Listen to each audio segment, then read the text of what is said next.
yangu ni fupi sana, ni kusikiza ground. Hapa California mnasemaje? Hapa California mnasemaje? Ati California mnasemaje? Hata hapa ni one time? Wow. Asante sana.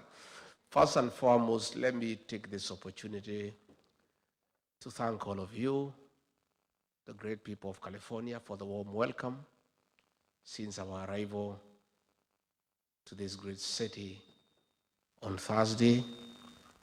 You've really taken good care of us. You've made all the arrangements for us to be as comfortable as we are, and we really feel taken care of. Thank you so much for the love, for the care, for the compassion. We don't take it for granted. Again, thank you so much for taking time off your very busy schedule. I know this is a place where people work hard to come and listen to me. I alone had a discussion with Wazes. Pastor Dorcas had discussion with our ladies. And again, now we are here to talk about our country. And I really want to thank you for creating time to come and engage. We don't take it for granted. My leadership strategy for me to be effective and to be a good leader is part of the slogan of our party DCP, listen to Kenya. I've made it a deliberate modus operandi that my leadership will be informed by continuous engagement with the people of Kenya, because those of us who are elected into office, those are our employers. And it's only wise to listen to your employer, because the employer is always right, and what he or she wants happens. So in my case, as a leader in Kenya, I am quite informed that for me to succeed and to be a leader worth my name, I must continuously listen to the people of Kenya so that I align my thinking and my programs and my leadership with what they want. So I came a month ago, and I've been around various states, and I'm here in California. And I want to say that I have had very meaningful engagement with our people here in the United States. And I'm a wiser person. I'm not the way I came. By the time I go home back, I'm a better leader. I'm a wiser leader. I've learned so much by listening to Kenyans. I have seen so much. And I must tell you, you guys are great people, that you have come to a foreign land and stamped your authority by succeeding. You are having businesses that are very successful. Where you are employed, you have made impact. Tafadhali mujipigie makofi. Pongezi. And that encourages me that much as we are having problems back home, all is not lost, because our greatest asset as a nation is a human resource at our disposal. And if you guys have succeeded here in the United States, where things are working and systems are right, it takes clear to everybody that if we get working systems at home, things too can work. And I'm looking for that partnership with you, where we can work together and fix our country, because at the end of it all, east or west, home is best. And you didn't leave Kenya because you hate Kenya. No. You are not here because you hate home. No. You came here to look for greener pastures and to expand your territories and to look for opportunities that were not available back home. If those opportunities were available back home, you'd be at home. And therefore, you have a duty, and I've heard most of you tell me, you like to come back home and help us grow our country and build our economy. But it's only fair that as you come home, You cannot leave a working system to come to one that is not working. So it is in your interest that we fix our country. When systems are working at the right time, you can come back home. And we are offering a different kind of leadership, a different module of governance to right what is wrong in our country and to make sure that things are working the way they work here. And that is why I have had this continuous engagement. Before I explain to you what I think we can do together as our people from the diaspora and we as a new administration in Kenya for the benefit of our country, let me first bring you to speed of what is going on back at home. I'm sure you know quite a bit of what is going on, but probably you have not had the benefit to hear it from an insider who has been in government and somebody who also talks to many people every day to analyze situations and what is going on back home. What is going back at home is that the president we elected, most of you, ourselves, we campaigned for him, has turned against the people of Kenya and become a dictator who cannot be told by anybody, and he's running down the country and nobody can talk to him. And he has compromised the opposition. He has captured Parliament and Senate, and there is nobody to hold him to account. And since nature abhors vacuum, our young children, the Gen Zs, filled that space and became the opposition in Kenya and said, no, what is happening is not acceptable. It shouldn't happen, and it's within the constitutional right, freedom of speech, freedom of expression, to say no. And then the president embarked on a very brutal purge and reprisal against the young people, leading to very violent abductions, forced disappearances, and extrajudicial killings. And as a result, in the last 2 years, many young people between the ages of 12 up to 24 have been killed. Others have been maimed. Others have disappeared. They are not known where they are. And there is a lot of fear. There's a lot of anxiety. There's a lot of anguish in the country. As mothers, as fathers, as all of us as parents, cry for our children. Things have gotten so bad that the president doesn't fear anymore to support the killing of children publicly.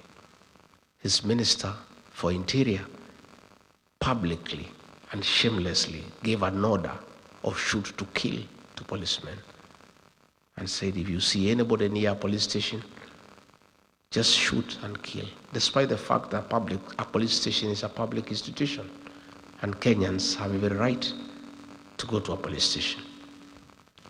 Instead of William Ruto admonishing the minister for going against the constitution, he went ahead and issued further orders himself that people should be shot in the leg. A president saying publicly, shoot them in the leg, harm them, then take them to hospital on their way to prison. That is how callous he has become, and he doesn't hide anymore. It's the extent of the impunity that is very worrisome to the people of Kenya. That a leader who is elected by the people has the audacity to threaten Kenyans and issue orders for them to be harmed, to be injured before they are in prison. Even before Kenyans could recover from that shock, one of his sycophants, who is a chairman of the Committee on Defense and Foreign Relations in Parliament, Nelson Koech, went ahead and said the president is wrong. He's too soft, he is too lenient. They should not be shot on the leg, they should be shot on the head. That is a kind of impunity that is in our country. And when a lot of pressure came from here in the States the other day, because the chairman of the Foreign Relations Committee in the Senate here in the US brought a bill to review the relationship of the US and Kenya in respect of the status of a non-NATO ally. They are trying to do some little interventions to deceive the United States and the world that they are doing something. So the president has now formed a committee to look into how to compensate those who have been killed. How do you kill people, then you compensate them? What he should do before he can talk of compensation is first stop the killing and recite his order of shooting the leg and recite the order of Murkomen of shoot to kill before he can even talk about compensation. Fine, it is in order to compensate families that have lost their children. But it is immoral to kill children and then compensate their parents. Why don't you let them live? Let them live. You don't have to compensate them. If they are leaving you, there is no need for compensation. So the president needs to admit liability, apologize to the parents and to the people of Kenya, recite his order on shooting the leg, countermand his minister on shoot to kill, then we can discuss compensation. But you cannot pretend you are compensating people who have lost their children and you have not yet recited the order that you gave for them to be shot. It's double speak and it's not genuine. Again, back home, he has messed the healthcare system. When he came into office, there was the NHIF, which was struggling but working. And you people know, because you take care of people back home. At least NHIF was working but struggling. So what we needed were reforms in the NHIF Act to make it more compliant, to make it more efficient, and to make it serve the people of Kenya. Instead, he scrapped it and brought something called SHIF. NHIF needed 800 million Kenya shillings to reform. He scrapped it and brought something called SHIF at a cost of 104 billion Kenya shillings. That is money that is being stolen. And the thing is not working despite spending that amount. As we speak yesterday, the private hospitals said that all government employees will have to pay cash in advance because SHA is not working. You people know because you are here. And I know you support many families back home. You know SHA is not working. And I know you are making interventions to help your relatives back home. The education system, again, most of you are beneficiaries of the Kibaki free primary education. Most of you are beneficiaries of the higher education loans board that saw you through university. Those are things that are working but have been messed up. The health program has been discarded and they have come up with something that is not working, has made university education beyond the reach of ordinary Kenyans. And many of our students are at home. Again, money meant for free primary education has been diverted and is the one that is being used for these useless empowerment programs by Mr. Soprano. This money you see in bags, in sacks every weekend is money that was meant for free primary education. A great legacy by President Mwai Kibaki has now been destroyed. Business, there is no money in circulation. If you go to Nyamakema, if you go to Taveta Road, if you go to River Road, before getting a shop there, you needed to pay goodwill about 20 million Kenya shillings. Today, all the shops have been closed. If you want a shop, nobody asks you for goodwill. The owner of the shop will tell, take it up, pay me rent or whatever you can afford. There's no money in circulation. Business people who have done business with the government have not been paid. Pending bills in excess of Kenya shillings 900 billion have not been paid. William Ruto would prefer to do new projects so that he can negotiate commissions with the new suppliers and new contractors. So that is the situation back home. When I was in office, I had a very good program on fighting illicit brews and alcoholism and drug abuse. And I was dealing with the policy level of stopping illicit brews being available in the market. And we had succeeded in getting our young people back home to start families and to be productive. And Pastor Dorcas would deal with the ones who are already addicted by having rehabilitation programs. All that was sabotaged.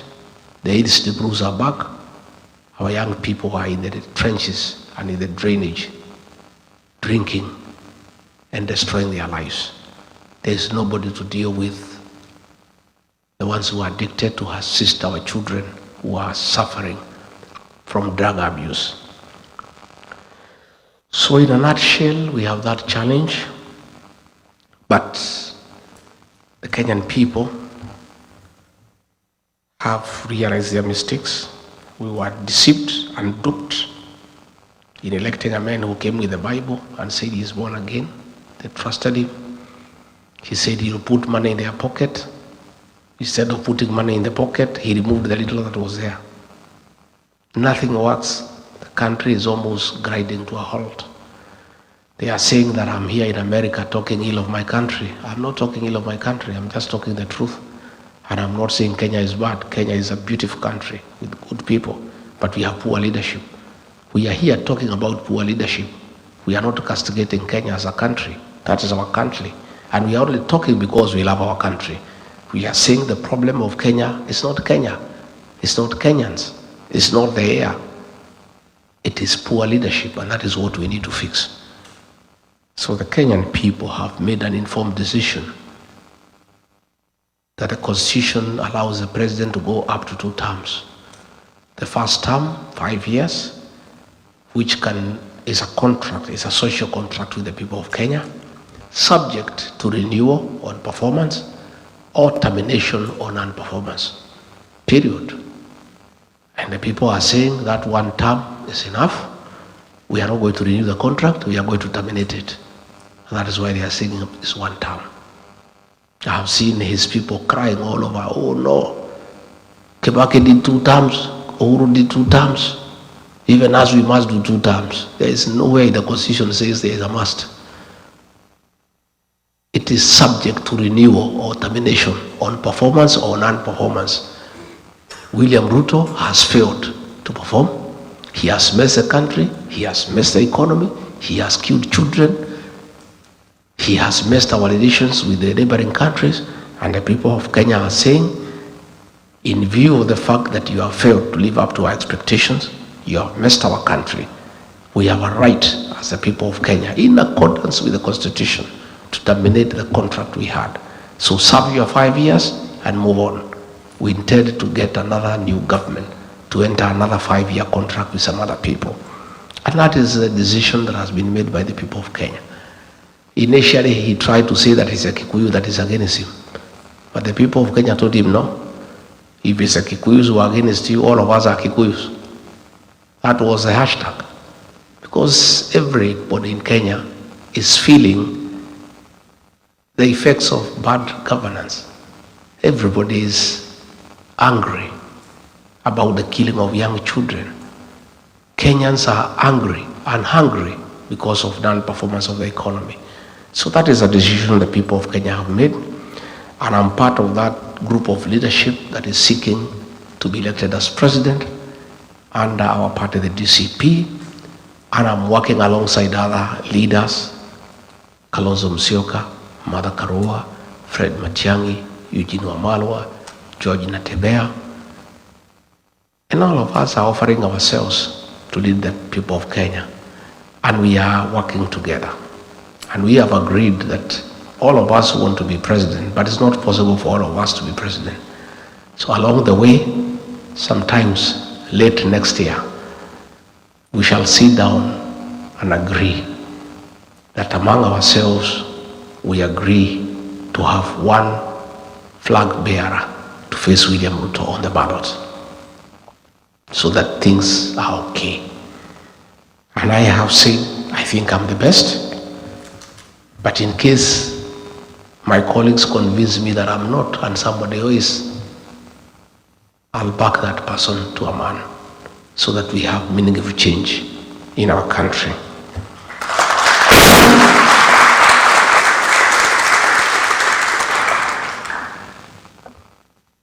I have come looking for you people, first and foremost, to appraise you on what is going on home and to ask you to help us. Because you must, because you are part of Kenya.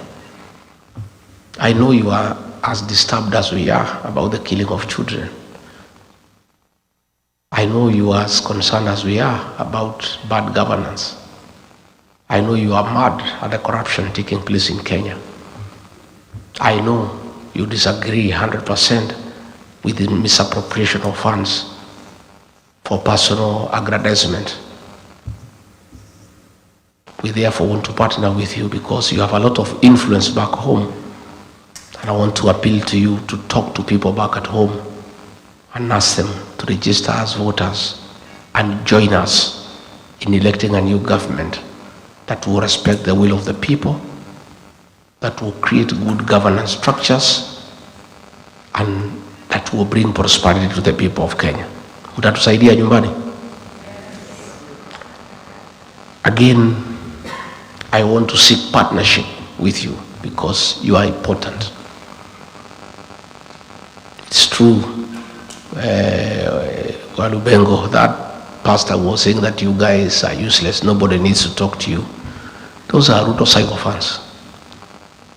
He has a big choir called Praise and Worship. People who just praise and worship him. They thank him because there is sunshine. They thank him because there is moonlight. They thank him for the air we breathe. Although he has nothing to do with it.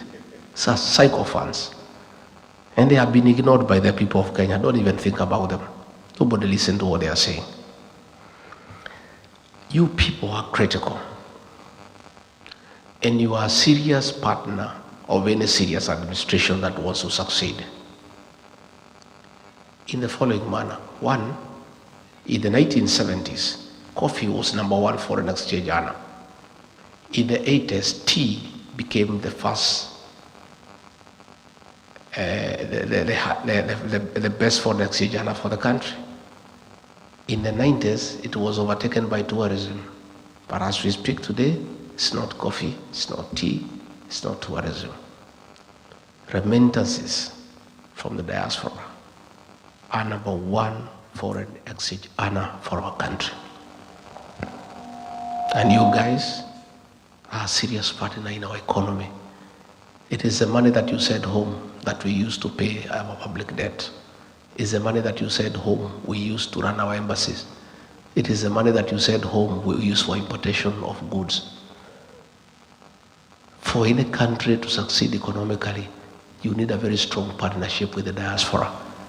You know, for those of us who rear some dairy cows, the dairy animal, the dairy cow, if you want milk from it, you must look after it.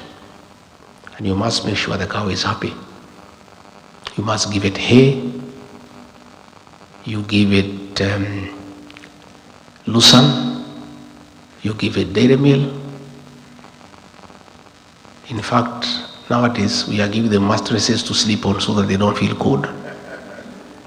And some people have even become very imaginative. You play them country music, Ken Rogers and Don Williams, so that they give you milk.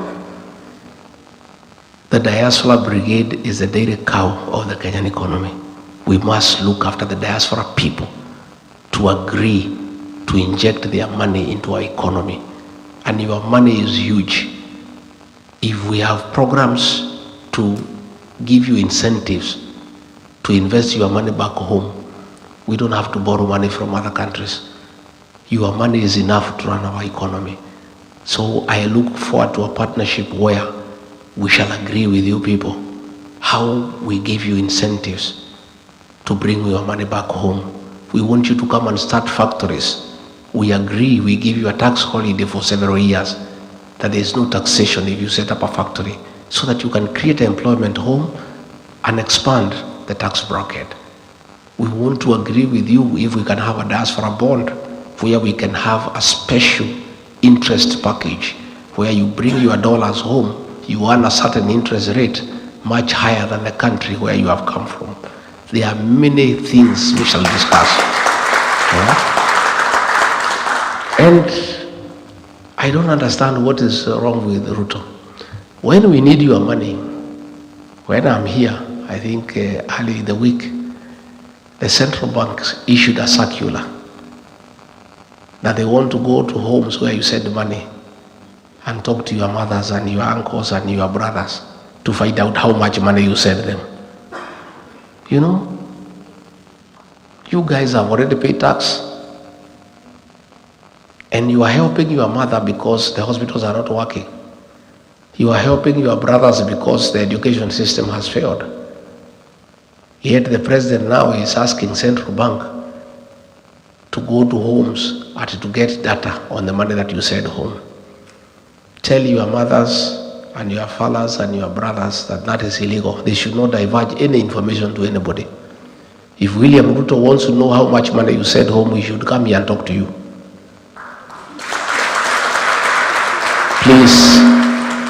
Please, William Ruto, don't harass our parents. Don't harass poor people back at home whose only crime is being held by people in the diaspora because your country is not working. If things were working, these people would not be sending any back home.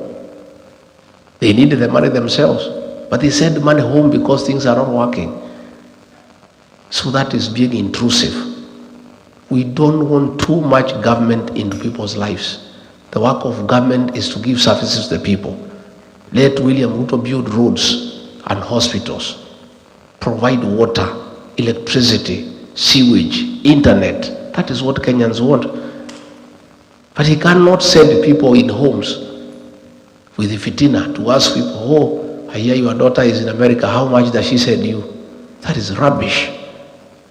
And you must tell the people you help at home, there is no legal requirement for them to divulge the help you give them. That is very personal. That is personal information. It's like asking you why you love your wife. Do you have to give that information? It's privileged personal information that is confidential. So please tell your beneficiaries, those you help, not to give that information to anybody. Again, I want to interest you to invest home. Let's have a discussion. That is your country. Things are working here. Why not? Yesterday, I spent a day in Silicon Valley. And I went to Google, I went to Meta, and things are working. And what is amazing, at Meta I found 35 Kenyans who are driving Facebook, Instagram, WhatsApp. Kenyans, young Kenyans, knowledgeable. At Google I found a Kenyan there, a young guy there. They are the guys behind the success of that great establishment. Later on I met executives in the Silicon Valley running successful businesses. And you know, when I listen to people at Google, I listen to people at Meta on the ideas they have on innovations, on artificial intelligence, I was so embarrassed that despite having that kind of capacity with Kenyans to turn around our digital information technology, that our Minister for ICT is William Kabogo. Are you also not embarrassed? It's embarrassing. A guy who knows nothing about IT. He has no idea whatsoever. Yet we have Kenyans who are driving mega corporations in matters innovation here in the United States and all over the world. These are the Kenyans that I seek to partner with when we form government to transform our country.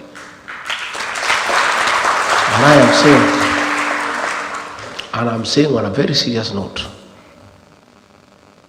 you guys have demonstrated capacity to succeed in a foreign land.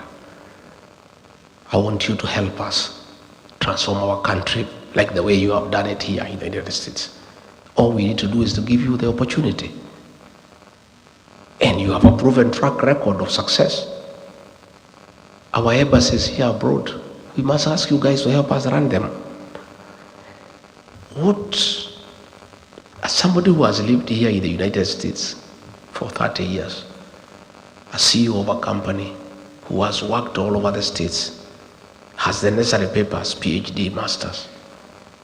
That is somebody you can give the embassy in Washington to learn. And that person knows everything. They know what Kenyans want, what challenges they are facing. They know these Americans, for them to attract them to invest at home, what they want, how to handle them, because they have been here with them. If you go to Kenya, an ambassador is appointed for 4 years. You get a politician, you appoint him ambassador to Washington. The first 1 year he comes is to look for a house, run and learn to know the streets and to know his way around here, and look for a school for his children. 1 year is gone.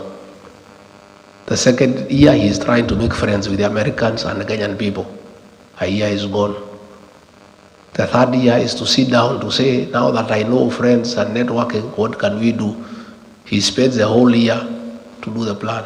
Then the fourth year is done, his record. But you guys, if you are appointed on Monday, on Tuesday you go and start working. You know everything. You know everybody. You know what needs to be done. So it's something that I want to do. Get the people out there to run our embassies on behalf of our country. Take care of Kenyans in those countries and have a serious network with the people of that foreign country and attract them to come and invest back home. That is a commitment that I want to give, and we're going to do it together. Again, as I wind up so that I can give you an opportunity to ask me a few questions, there is a bill that was brought in the Senate here calling for an investigation to facilitate the reviewing of the relationship between Kenya and the US in matters, the status of non-NATO ally. And I want to ask you to lobby your senators and your congressmen to support that bill by giving them facts of what is happening back at home, which you are aware.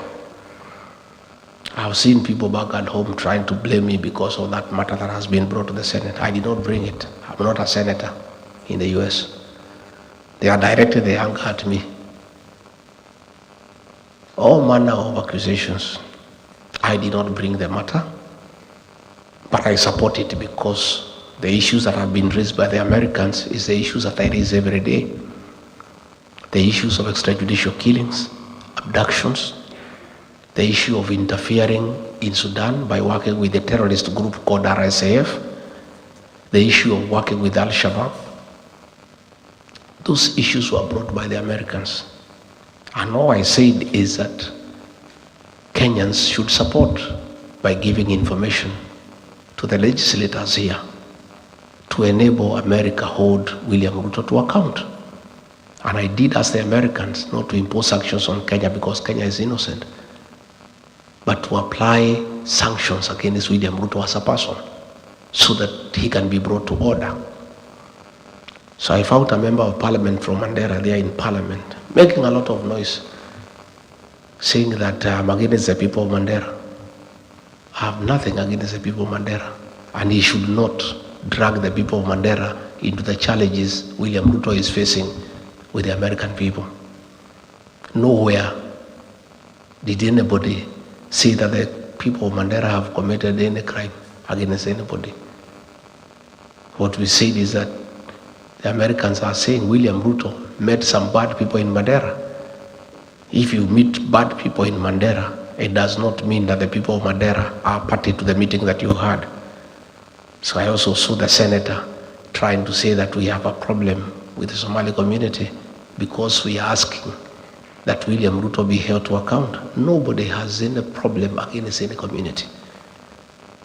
The Somalis are part of Kenya and they are a very serious community that has done a lot in the transformation of our country and the economic development of our nation. They are very serious drivers of our economy. They are very aggressive in business. So the senator of Mandera, don't drag the Somali community into the challenges facing William Ruto. It's William Ruto who is being told to account by the Americans for his activities with the terrorist organizations. The people of Mandera, the Somali community are innocent and have nothing to do with it. And by the way, I want to tell the politicians there in northern Kenya, if you want to defend William Ruto, defend him. But don't try to create a wedge between us and the Somali community because we have nothing against them. They are part of Kenya and they too are telling us they are suffering just like the rest of Kenyans. And doesn't mean because Aden Ware is eating, the Somali community are eating. They are also complaining of marginalization.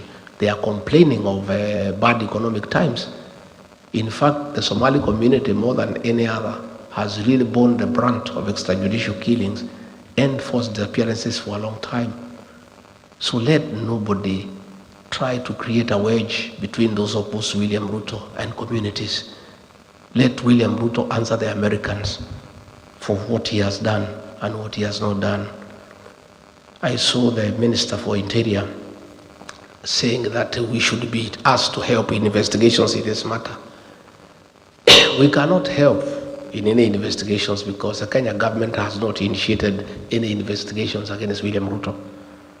The people who have initiated investigations is the American Senate. So if there is need for us to help in investigations, we'll help the American Senate, not the Kenya government, because the Kenya government has not initiated any investigation. Number two, the Kenyan government cannot investigate William Ruto because those policemen work under him. And all the things he is doing of killing people and abducting people, he is doing with the very police. So there is nobody stupid enough to go and report William Ruto to the Kenyan police. Nothing will be done against it. So whoever sees, please don't sell fear to us. You know we cannot buy. In any case, it is the same CS who said that when 5 chiefs were abducted by Al-Shabaab, he said that they will go into negotiation with the Al-Shabaab to have them released. How can you negotiate with people you do not know? And since they were released after negotiations, the CS Interior knows much more than anybody else on who are the leaders of Al-Shabaab because he said publicly that he'll initiate negotiations for the release of the 5 chiefs who were abducted. The 5 chiefs were released after successful negotiations with the Al-Shabaab. So the CS Interior knows whom he negotiated with. So if he wants information as who are the leaders of Al-Shabaab, he is in a better position to tell the people of Kenya and the world and the Americans because he has already had business with them that has been successful. So please, the Americans have asked the questions. I'm not the one who has asked. If I'm required to help, the things I know on the issues in Sudan, the dealings with RSF, I'm ready to help. But the Americans, not the Kenyan government, because the Kenyan government has not raised any issue. They are comfortable with what is happening. And you know, I see people threatening other people. I've seen that fellow called Soprano issuing a lot of threats every day. Oh, mimi ni fire, mimi ni noma. Oh, don't push me around. I want to tell Soprano to take time to read Wallace Feinka. In one of his greatest works, he says, a tiger does not proclaim its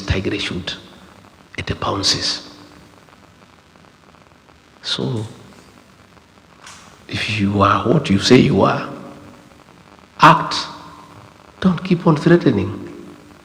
You know, that's what Ole Soyinka says. A tiger does not proclaim its tigerhood.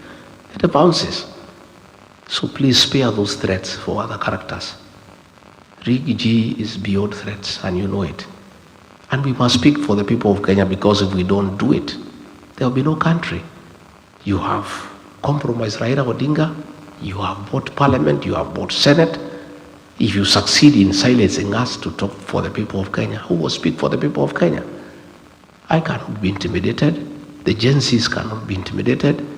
We'll continue to speak for the people of Kenya for as long as it takes, until we are able to remove this government from power and get another government that is responsive to the needs of the people of Kenya, that respects human rights, that has good governance, that is accountable and transparent, and a government that is prepared to be held to account by the people of Kenya. And in the parting shot, I want to ask the UN Security Council to take note that Kenya is an anchor state that has played a very significant role in the Horn of Africa and ensuring there is peace and stability. And the American government has worked very closely with Kenya in supporting anti-terrorism activities with finance and intelligence. We want Kenya to remain there. We want Kenya to continue playing a very important role in stabilizing the Horn of Africa and the region. And the problem is not Kenya. The problem is the leadership. So the UN Security Council, the United States, they need to deal with William Ruto so that Kenya is preserved to continue playing that important role as an anchor state to ensure there is peace and stability in the region. But when we